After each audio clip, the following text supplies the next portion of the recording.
Hello everyone. Amy Trull here, your favorite CPA and financial literacy coach. And I hope that you'll indulge me a little bit today because we're going to do something a little bit different than talking about our typical business finance related topics. Instead, I would love to tell you a little bit more about my entrepreneurial journey. And I am doing this because sometimes I think it's helpful to hear about what has worked for other people when building their businesses, what hasn't worked, some of the lessons that I've learned along the way, and maybe you'll find it interesting. Maybe you'll resonate a little bit with the story that I've had at different points in my journey. But either way, I just love to share a little bit more with you because some of you have been watching these videos for years at this point and maybe don't know a ton about how I got to where I am today and how I built this specific business. So I'm going to tell you a little bit more, and I thank you for joining me today. And I also wanted to say hi if you're just coming across this channel and you have no idea who I am. I'm Amy Trull. Nice to meet you. I am a financial educator, and what I love to do is teach business finances, and I actually don't do any one-to-one work as a CPA anymore, and instead, my business is entirely doing educational content for small business owners. So it all started with one online course. That is how this part of my business, this phase of my business that I'm in, all began. And so let's take a little bit of a stroll down memory lane, shall we? Now, if you've been around for a while, you may know that I started my career in the corporate world like so many others did, working in Big Four public accounting and then moving into a corporation. I worked for the Coca-Cola brand in their bottling company, and that really was a large part of my career. I was there for about 10 years doing various different jobs, mainly within financial reporting and technical accounting. Sounds super fun, I know, to everyone. But that basically meant that I was responsible for, the accounting that was going on there at the company, making sure that any new accounting regulations that came out, I was the one reading them and interpreting them and helping the teams put them in practice. And I also helped with our normal filings that we would put out about the financial information about how the company was performing. So all the different metrics, how are we explaining to our stakeholders how the company is doing, and diving into a lot of the metrics around our numbers and understanding what they really meant and telling that to our investors. So that was a large part of what I did. And honestly, I really loved that job. I enjoyed it so much. I got to travel the world, especially to Europe several times. And it was great for that stage in my life. But when I graduated to the next stage of life, as so many people know, so many women especially, when I became a mother, things kind of changed a little bit. And all of a sudden, the workaholic Amy Trull that I was had different priorities, and it was really a hard time to reckon with. And interestingly enough, of course, it coincided with a time in my life where I was also moving up the ranks at the company and had more and more responsibility and was able to travel more, but then I had a baby at home and that was very difficult. So it was several more years that I kind of made that work, but I realized that that life wasn't the life that I wanted for myself. And I know that that is like the first realization that a lot of future entrepreneurs have, is that I don't think this fits me anymore. I knew something else was going to come next. I just didn't know what. And we tend to, in this family, do everything all at once. Okay. And I don't recommend that. That's one of the things that I probably wouldn't do. If I were to, do it all over again, I would maybe do things a little bit slower. But when we change something, we change everything. So in 2017, I had my second child, my daughter, Nora. And we also moved. Literally, we moved when she was just a couple of months old to a different state. I left my job, my husband left his job. Now my job was going away anyway because we had just moved the headquarters of the bottling company from Atlanta to London. And I knew I didn't want to move to London. Again, I had a 3-month-old at home. That wasn't going to be what I was going to do. So we decided to move the family back home to just outside Nashville, Tennessee. And that really was an interesting move because it required my husband to leave his job.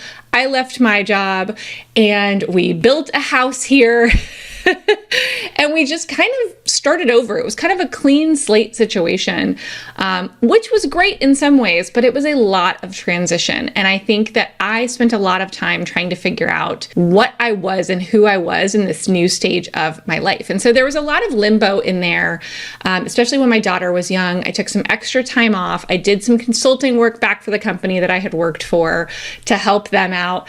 And then finally said, okay, you know what? I think I want to do something on my own. I can't walk back into another corporate office building. I couldn't visualize it for myself anymore. And so I decided to say, let's get creative. Let's figure out what I can do to help contribute to the family income. I had no grand plan. I had no plans at the time. If you had told me that I would have a YouTube channel with over 20,000 subscribers or a Facebook group with 40,000 members in it, I would have laughed at you, because none of that was on the radar screen for me at all.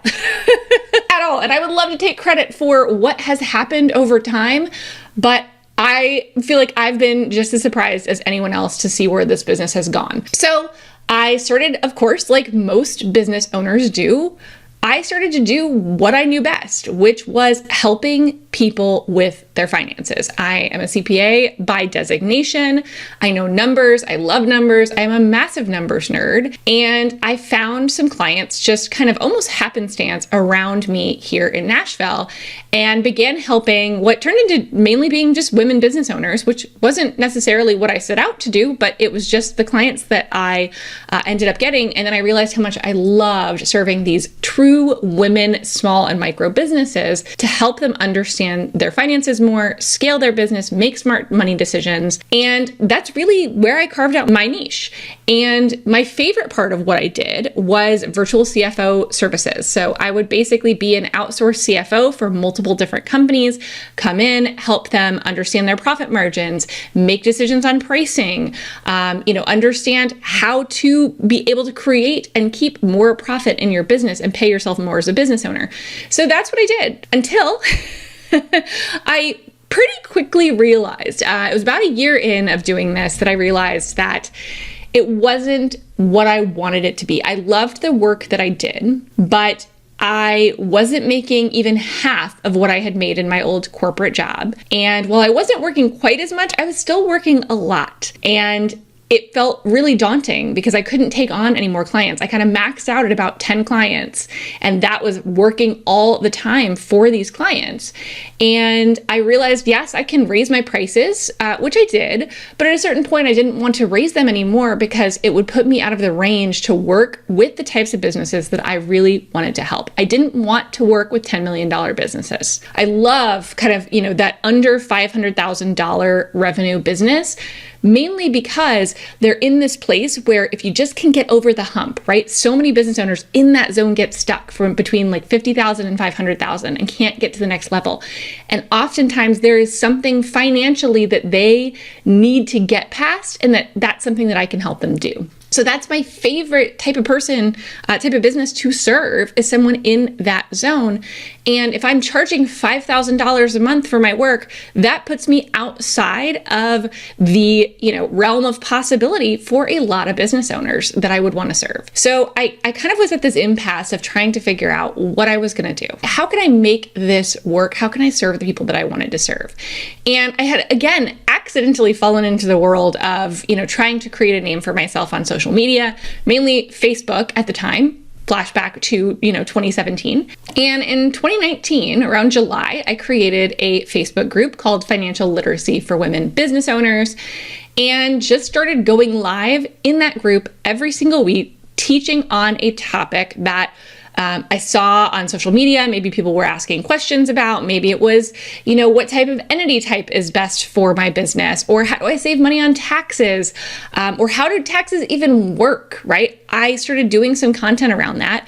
And the purpose of it at the time was to build up a list for clients for my one-to-one service business. But it really didn't take long for that to really take off. I was shocked at how many people from all over. I had customers in North Dakota. I had them in Alaska. I had them in Louisiana. I mean, it was all over the United States, and I had clients all over, and it allowed me to work with people in various different places. And so going through that, it allowed me also to grow a pretty sizable waiting list, which was amazing, which was really, really amazing. But again, I was only one person. At the time, I was not interested in, trying to clone myself by hiring somebody else and to do this work, right? And so I, again, kind of came to that time period of like, I have to make a decision. What am I going to do? And I feel like there was a little bit of serendipity. I don't know if you guys have ever felt the pushing of something, that like the idea that just keeps coming up and keeps coming up and keeps coming up until you literally can't ignore it. That's what I will say about online courses. It kept coming up. I kept hearing about it. I'd hear a podcast about it. I'd see something on social about it. I mean, it was all over the place.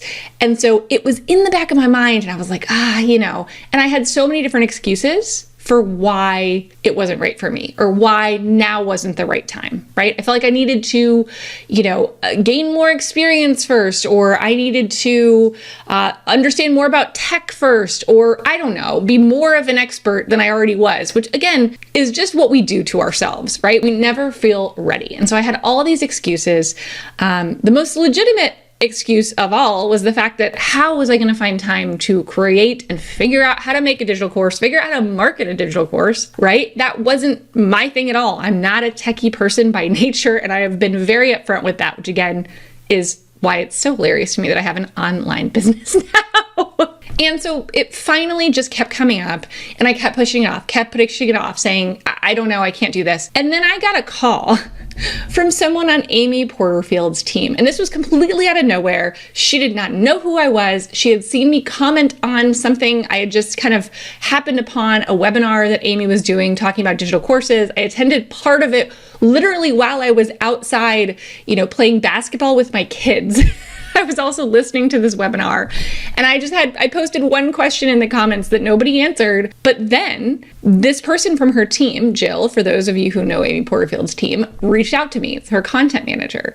And we got on Zoom, and she asked if I would come and be on Amy Porterfield's podcast. And that was a podcast I had listened to a couple of times at the time, right? Online Marketing Made Easy. It's one of the top business podcasts in the United States. And I was, of course, kind of shocked at this point in time, but you got to say yes to these things. So I said yes. I showed up. Basically, it was an interview for an ideal customer avatar. So Amy was doing an interview, and I will put the link below because it's a crazy time capsule of like just this journey for me and where I was at that time. And I can listen back to it and hear the person in that interview didn't even know what was to come. And it's so cool to have it. But we basically did this interview where she talked to me about online courses and, why I hadn't done one yet and what I would potentially teach. And at the end of that, I said, I have to do this. I have to do this. So I joined Digital Course Academy, which is Amy's flagship program that she opens once a year. I joined it. I said, okay, I'm going all in on this course business. And I even pre-sold my first course without making a single thing. I had not recorded anything. I had an outline and a sales page, a little short sales page that was a template from Amy. And that is all that I had. And I sold $17,000 in like 3 days of that course. And that was a pre-sale that I did just to the audience, to my Facebook group that had been growing over time just by doing live content too. And I don't want to make it seem easy because that had been 6 months in the making of work, right? I didn't just show up and say, hey, internet, buy my things, but it really showed me what was possible and that I didn't have to hustle for that money. I could create something one time, create an asset that would be mine, that I would own, and that I could sell over and over and over again. And that to me was incredibly intriguing. The idea of being able to wake up to new sales in my inbox, which happens to me every day now. Okay, every day I wake up and there is a new sale for me to look at from before the day before, at least one.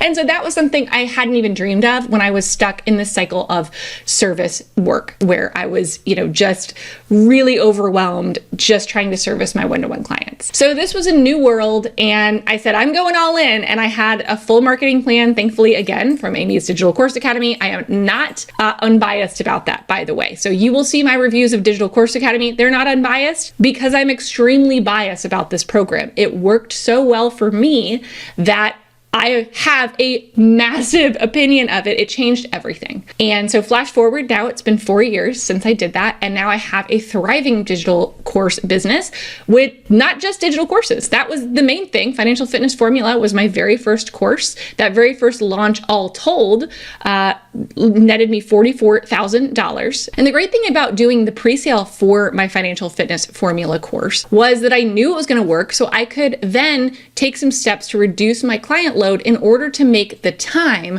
for me to be able to create the course. Okay, so you don't have to wait until you have all the time in the world to do this. You can do it and you can test it and you can make some money up front, and then that can help you to be able to kind of wind down what you're doing on the service side of your business in order to make more time for this, right? So that is something that really worked well for me that I'm so glad that I did. Now, I did make the course week to week, which was stressful, super stressful, but it got done.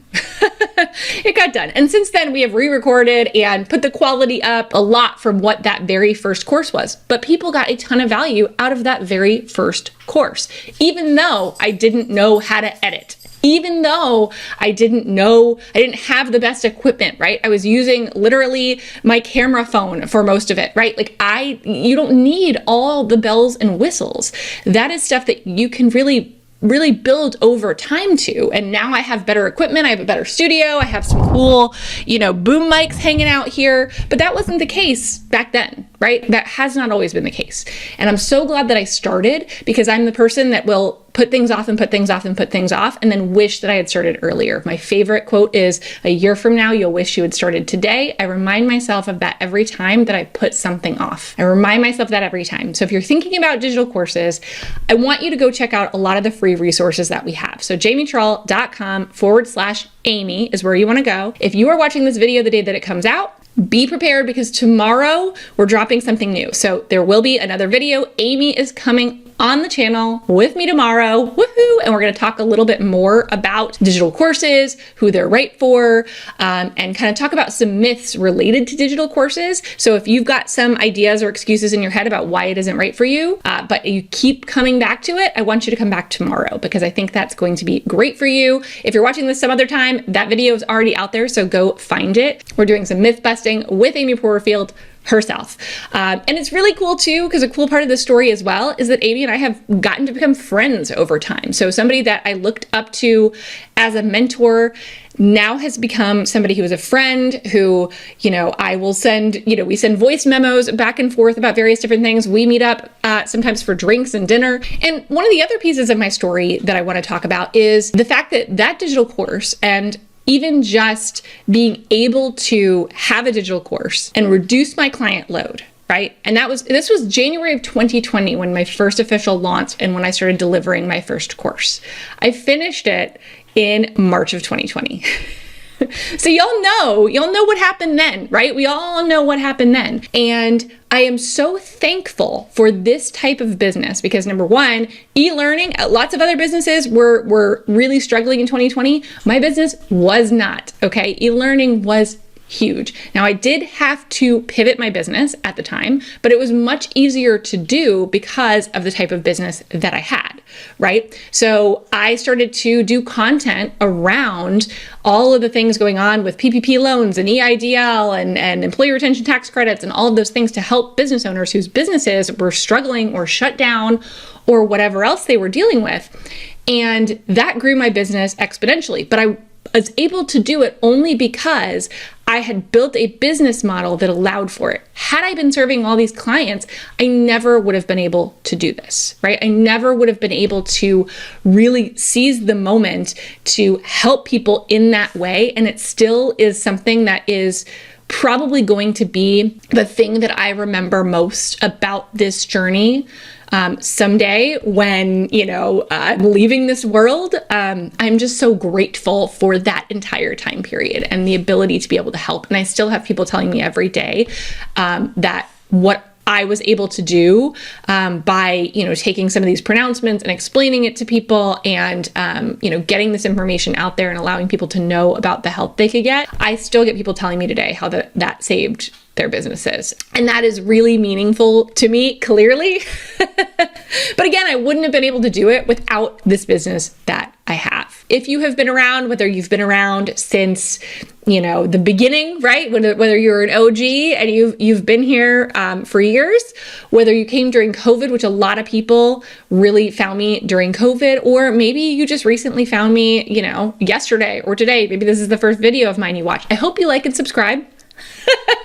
I have to do that. My son would say, smash that like button, because it really does mean a lot when you subscribe to the things that I do. I love doing this so much. I could never do anything else. This is my dream to be able to do this.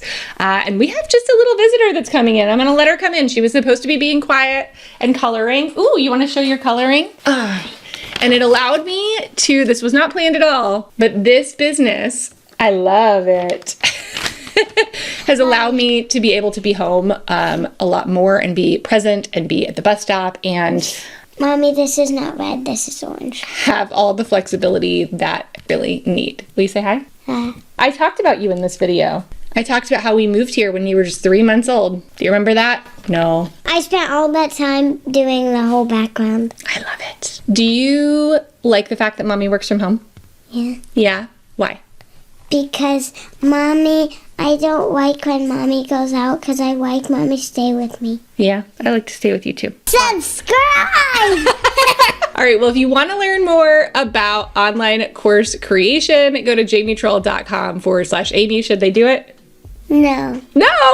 Subscribe! Well, you should do that too.